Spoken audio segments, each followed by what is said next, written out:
Hello my dear learning students, केमती अच्छो पिले भल अच्छो। अनन्या मैम को क्लासेस को ढेर सारा स्वागत।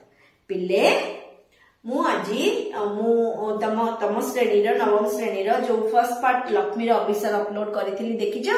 जदि देखिन ताले मो चैनल ले जाई अनन्या मैम क्लासेस रे जाई देखि नबो, नले मु डिस्क्रिप्शन में लिंक मध्य दे दोछि हैला।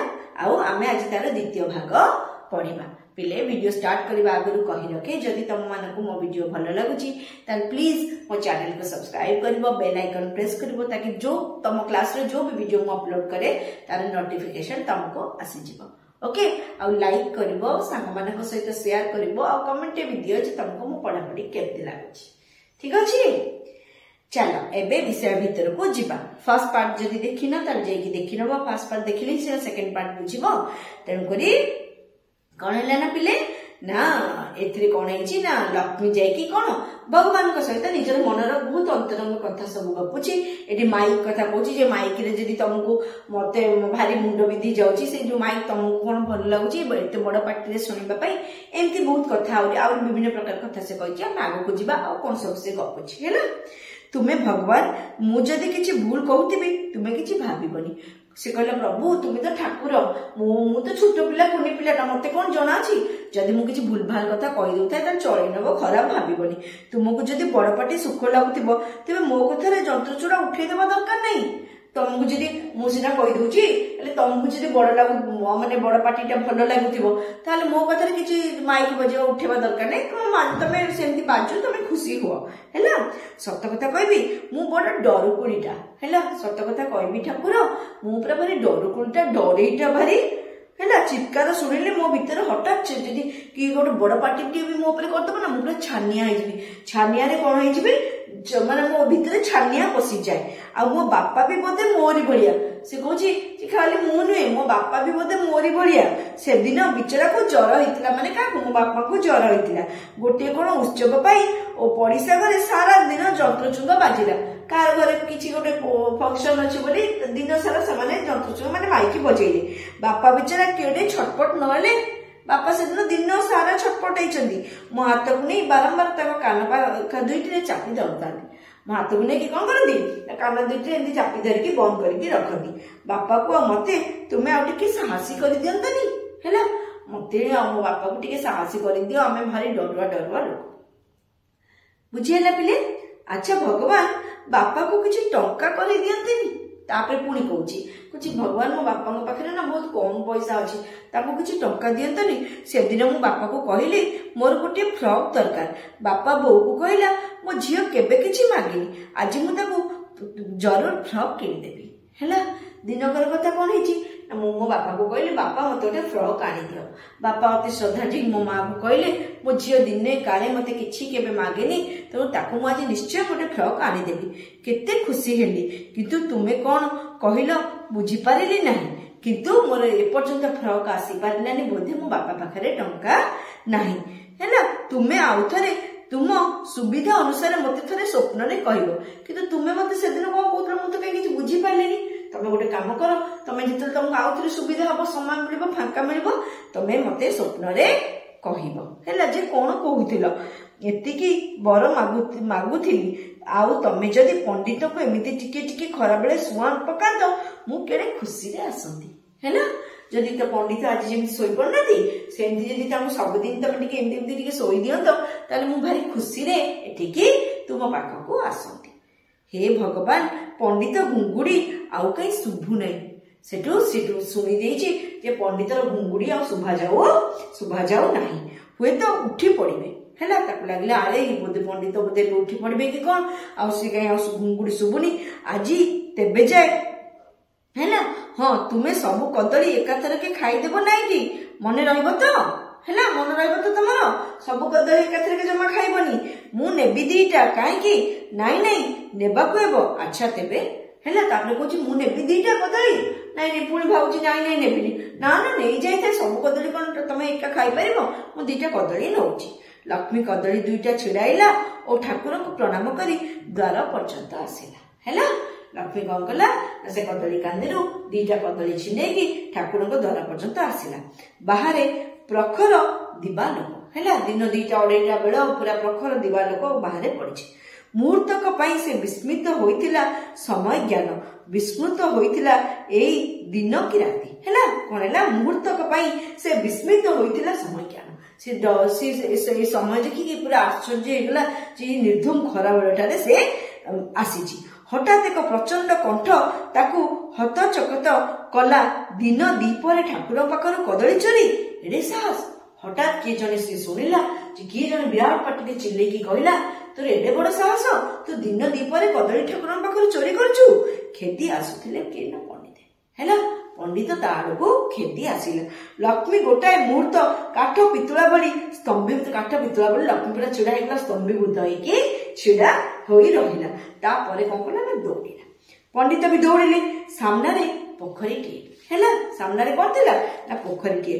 लक्ष्मीर पथघाट ज्ञान जेमिति विलुप्त है पथघाट ज्ञान माने से कुआड बुझिबो किछि बुझी पारेला नाही से पसिगला पोखरी भितरे से कोन कला ना पसिकी पोखरी भितर को चली गला पंडितଙ୍କ कंठ शुणी ताकू धावमान अवस्था देखि जमी आसिले लोके 5 10 15 20 हैला पंडितଙ୍କର कथा शुणी धावमान अवस्था दौड़ी आसिले लोक माने सब पंडितर पाटी शुणिले लोक दौड़ी दौड़ी आसिले सेठी सब कौन जमाट बांधी गले बुझेला लक्ष्मी पोखरी भितर छिड़ा होइछि अंटा जाए पानी लक्ष्मी कौन करछि कदली दुईटी धरी पोखरी भितर छिड़ा होइके रहिछि आ अंटारे अंटिए अंटा पर्यंत पानी छाती रे भिड़ी धरिछि कदली दीटा से कदली दीटा को छाती रे एमती भिड़ी धरी अंटिए पानी रे छिड़ा होइछि बाहरिया पोखरी भितरु पंडित रडी कले हैला पंडित चित्कार करी कहले रडी छाड़ी कहले बाहरिया बाहरिया अन्य माने भी पाटी कले विस्फोरक नयन रे लक्ष्मी सभी को अनाई थाए केवल हैला विस्फारित नयन रे आखि फाड़ी फाड़ी माने भय रे कातर रे से कोन करछि ना समस्त माने जो माने भी डाकुचंती ताकू से अनाई छिड़ा हेछि तापरे जनता को ठेली पोखरी आडू बाहरी आसिले लक्ष्मीर बापा सब लोक को ठेली ठाली जो लोक मान सब थिले ताकू ठेली ठाली लक्ष्मीर बापा कोन कले ना भीतर को आसिले ताकू देखिबा मात्रे कांदे उठिला लक्ष्मी पानी रे पसी बापा ताकू कोळ करी उठे आनिले सेटु पानी भितरे पसिले पसिकी कोन कले ताकू कोळे करिके उठेइके नेई आसिले जनता कहले आ केडे गुणवती कन्या थटा करी कहले केडे गुणवती कन्या कदली दुईटा बड़ कथा नुहे जे कथा है झीवर चरित्र दिन दीपरे एडिकी साहस बाप रे हैला जेमती गोटे विराट काम से कर देछि विराट बड़ हत्या से कर देछि विराट बड़ अपराध से कर देछि से बड़ी हीन दृष्टि रे कहले केडे साहस ए मेचड़ झीवर की संस्कार ता बापा मां ताको देइछथि दिन दीपरे ठाकुर गुरु कदली चोरी करूछि कदली दुईटी लक्ष्मी हाथरू नहीं बापा पंडित को धराई देले और निर्वाक भाव झील को कांधरे पकाई धीरे धीरे घर को फेरिले हैला कौन है ना कदली दुईटा कौन कले लक्ष्मी हाथरू नहीं पंडित को धराई देले आओ देखी निर्वाक भाव माने बिना निर्वाक बिना बाक माने बिना कथारे किछि आउ न कहिकी से कौन कले का किछि न कहिकी से झील को कांधरे पकाई घर को पळे आसिले लक्ष्मी आउ कथा कहले सेति बेलटू सी शब्द सी डरुटा ना से एते बड़ चिल्ला रे से कोन हेछि माने शब्द पालटी जे कथा कहले संध्या को आसिला प्रबल ज्वर 3 दिन परे से चली गला बुझिला बिले संध्या को जोरे ज्वर आसिला आ 3 दिन भीतर कोन हे गला लक्ष्मीर मृत्यु हे गला रविवार संध्या रे साप्ताहिक पुराण पाठ समावेश रे सेतर समस्त को मुहरे दियंक प्रशंसा हैला सप्ताह रे थरे पुराण पाठ सेठी हुए रविवार दिन थाए सब समावेश रे सब दियंकर भूरी भूरी प्रशंसा करथांती केते महान ए ठाकुर ताकू दंड देले लक्ष्मी को उचित दंड से देले चोरी कले भगवान एटी प्रत्यक्ष ए ठाकुर तेनु करी से शास्ति देले काकू ना चोरी करथिबा लक्ष्मी को से शास्ति देले बोली ठाकुर दियंकर भूरी भूरी प्रशंसा चलते जेउ देवता को से माने भरण पोषण करी रखिचंती से एडे प्रत्यक्ष देवता हैला जो देवता को से भरण पोषण करी खाया पिया देकी से ठाकुर को रखिचंती से एडे प्रत्यक्ष जे लक्ष्मी को से तार उचित दंड देइचंती बोली एठी आलोचना चलिला तांको सिंहासन पाखरु तांकर आहार चोरी करी जे निस्तार नाही या प्रमाण से देखै देले जे तांको सिंहासन पाखरु जे चोरी करी ले जे निस्तार के पाइबेनी आर प्रमाण से देखै देले लक्ष्मीर मृत्यु रे ହେଲା। ଏହି ଆଲୋଚନାରେ ଅଂଶଗ୍ରହଣ କରିଥିବା ମନ୍ଦିର ପୁନର୍ନିର୍ମାଣ ବେଳେ ଆଦାୟକୃତ ଚାନ୍ଦାର ପ୍ରଚୁର ପରିମାଣ ଆତ୍ମସାତ କରିଥିବା ସ୍ଥାନୀୟ ନେତା ଓ ମନ୍ଦିରର ବିଭିନ୍ନ ବିଭାଗରୁ କ୍ରମାଗତ ଚୋରି କରୁଥିବା 2 ଜଣ ସେବକ ଲକ୍ଷ୍ମୀର ଦଶାରେ ରୋମାଞ୍ଚିତ ହେବା ସଙ୍ଗେ ସଙ୍ଗେ ଭଗବାନ ସେମାନଙ୍କ ଚୋରି ଧରି ପାରିଛନ୍ତି କି ନାହିଁ ଓ ଧରିଥିଲେ କିବା ଉଦ୍ଦେଶ୍ୟରେ ପ୍ରତିଶୋଧ ନେଇନାହାନ୍ତି ଏହି କଥା ଅତ୍ୟନ୍ତ ଦୁଶ୍ଚିନ୍ତାରେ ପଡ଼ିଥିଲେ। ଯେଉଁମାନେ ସତକୁ ସତ ଚୋରି କରି ଖାଆନ୍ତି, ଯେଉଁମାନେ ଚାନ୍ଦା ନାଁରେ ଚୋରି କରୁଛନ୍ତି, ଯେଉଁମାନେ ମନ୍ଦିର ତୋଳା ନାଁରେ ଚୋରି କରୁଛନ୍ତି, ସେମାନେ ଯେତେବେଳେ ନିଜକୁ ସମୀକ୍ଷା କରୁଛନ୍ତି ସେଇଠି ବସିକି, ପ୍ରଭୁ ବୋଧେ ଆମ ଚୋରିକୁ ଦେଖି ପାରିନାହାନ୍ତି, ପ୍ରଭୁ ବୋଧେ ଆମ ଚୋରିଟାକୁ ଧରି ପାରିନାହାନ୍ତି। ନା ଧରିଥିଲେ ତ ଏତେବେଳକୁ ଆମକୁ ବି ଶାସ୍ତି ଦେଇ ସାରନ୍ତେନି, ତ ଏପର୍ଯ୍ୟନ୍ତ ଶାସ୍ତି ଦେଇନାହାନ୍ତି, କଣ ଯେ ତାର କାରଣ?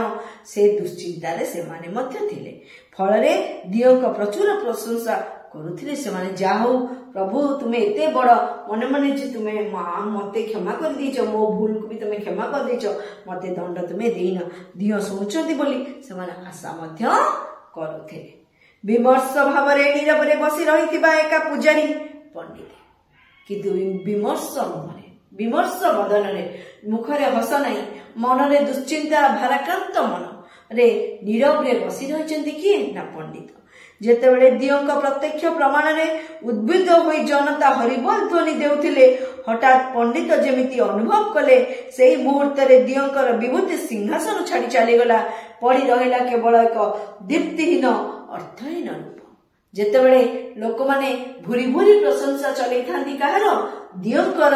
ଯେତେବେଳେ ଭୁରି ଭୁରି ପ୍ରଶଂସା ଯେ ଦିଅ ଉଚିତ ଶାସ୍ତି ଦେଇଛନ୍ତି ଲକ୍ଷ୍ମୀକୁ, ତା କର୍ମର ଫଳ ତାକୁ ଦେଇଛନ୍ତି, ସେହି ସମୟ ଭିତରେ ପଣ୍ଡିତ ଅଚାନକ ଅନୁଭବ କଲେ ଯେ ସେହି ମୁହୂର୍ତ୍ତରେ ଦିଅଙ୍କର ବିଭୂତି, ଦିଅଙ୍କର ଯୋଉ ଆତ୍ମା ହେଲା, ସିଂହାସନ ଛାଡ଼ି ଚାଲି ଯାଉଛି। ମାନେ କଣ? ପଡ଼ି ରହିଲା କେବଳ ଏକ ଦୀପ୍ତିହୀନ ଅର୍ଥହୀନ ରୂପ, କେବଳ ଗୋଟିଏ ପଥର ଖଣ୍ଡ ବା ପଡ଼ି ରହିଲା, କିନ୍ତୁ ଆତ୍ମା ଯେ ମାନେ ତମର କୁକର୍ମର ଫଳ ଯେ ଆଜି ଗୋଟେ ଛୁଆ ଭୋଗିଲା, ସେ କଥା ଭଗବାନ ସହ୍ୟ କରିପାରିଲେ ନାହିଁ।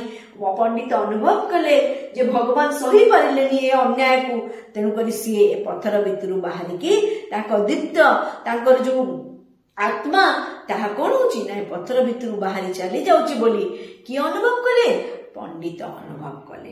ଏ କଣ ପଣ୍ଡିତେ, ତୁମ ଦେହରେ ତ ଖଇ ଫୁଟିବ ହେଲା। ଜଣେ ଆସି କହୁଛି ହାତ ମାରି ତା ଦେହରେ, ପଣ୍ଡିତେ ତୁମ ଦେହ ବି ଜ୍ୱରରେ ଖଇ ଫୁଟୁଛି।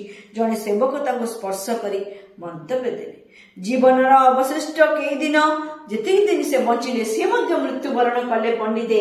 ଆଉ ଜୀବନର ଅବଶିଷ୍ଟ କେଇ ଦିନ, ଯେତିକି ଦିନ ସେ ବଞ୍ଚିଲେ, ପଣ୍ଡିତ ନୀରବରେ ଏତିକି ପ୍ରାର୍ଥନା କଲେ, ପ୍ରଭୁ ପର ଜନ୍ମରେ ଏ ପାପିଷ୍ଟ ଜେନେ ଜିହ୍ୱାହୀନ ହୋଇ ଭୂମିଷ୍ଠ ହେଲା। ପଣ୍ଡିତ ନିଜର ଭୁଲ ପାଇଁ ନିଜକୁ କୋଷୁଥିଲେ। ପଣ୍ଡିତ ନିଜର ଯେ ଆଜି ମୋ ପାଇଁ ଛୁଆଟାର ଜୀବନ ଚାଲିଗଲା, ସାମାନ୍ୟ ଛୋଟ ଛୁଆର କଦଳୀ ଟିକକୁ ମୁଁ ଏତେ ହନ୍ତସନ୍ତ କଲି ଯେ ପିଲାଟା ଏ ଦୁନିଆରେ ଆଉ ନାହିଁ, ନିଜକୁ ସେ ଧିକ୍କାର କରୁଥିଲେ, ନିଜକୁ ସେ କୋଷୁଥିଲେ, ନିଜକୁ ସେ ଛି ଛାକର କରୁଥିଲେ।